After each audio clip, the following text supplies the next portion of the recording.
Ang hirap siguro maging diehard Duterte hater right now, no? Because you need to break your principle just to destroy VP Sara Duterte and the Dutertes.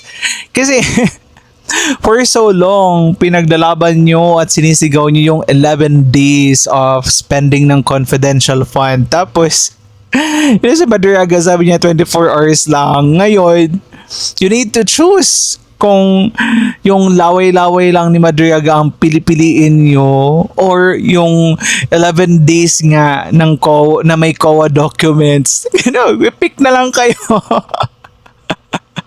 Ayun kasi, di ba?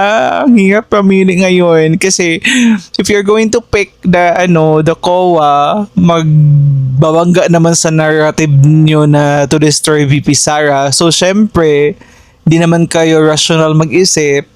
So, doon kayo pipili sa sa 24 hours si Madriaga kahit walang documents. Good luck.